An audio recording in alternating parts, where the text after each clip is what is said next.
Party పరంగా కార్యకర్తలు అందరూ కోరుకుంటున్నారు కానీ లోకేష్ తీసుకోవడానికి ఇంట్రెస్ట్ లేదా లేకపోతే చంద్రబాబు నాయుడు గారు ఇవ్వడానికి ఇంట్రెస్ట్ లేదా అన్నదే తేలలేదు అక్కడ. ఎందుకంటే పార్టీ శ్రేణులైతే గ్రౌండ్ లెవెల్లో జరిగినటువంటి జిల్లాల వారి సదస్సులో తీర్మానాలే చేశారు ఏకంగా. కొన్ని చోట్ల అధ్యక్ష బాధ్యతలే తీసుకోమని చెప్పారు, పంపించారు. అట్లాగే మహానాడు వేదిక దగ్గర గౌతు అమ్మాయి ఉంది కదా, శిరీష గాని, తర్వాత పల్లా శ్రీనివాసరావు అదే మాట మాట్లాడారు, పలువురు మాట్లాడారు. కానీ ఇవ్వలేదు అంటే రెండు కోణాలు ఉంటది. ఒకటి, చంద్రబాబు గారు తాను జీవించున్నంత వరకు తనే అధ్యక్షుడిగా ఉండాలని డిసైడ్ చేసుకుని ఉండొచ్చు. ఇప్పుడు లైక్ ఎన్టీ రామారావు గారు చంద్రబాబు గారు దించేదాకా ఆయనే ఉన్నారు అధ్యక్షుడు, ఇంకెవరు లేరు కదా, ఎవరికి ఇవ్వలేదు కదా.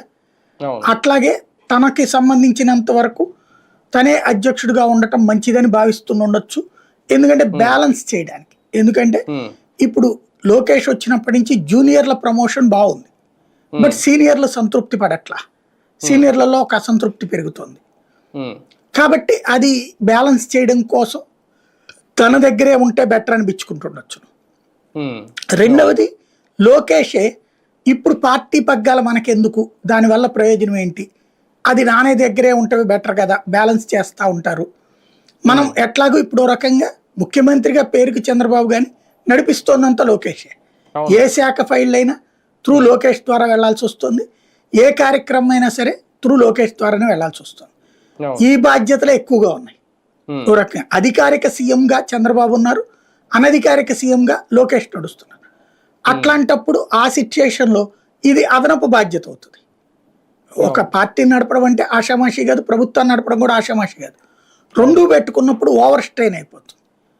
కాబట్టి తండ్రి చూసుకుంటమే బెటర్ అని భావిస్తూ ఉండొచ్చు. మూడవ కోణం కూడా ఇంకొక ఆలోచన ఏంటంటే, ఇప్పుడు ఈ బాధ్యతలు తీసుకుంటే ఇక ముఖ్యమంత్రి పదవికి చంద్రబాబు నాయుడు 5 ఏళ్ళు వదలకుండా ఉండొచ్చు.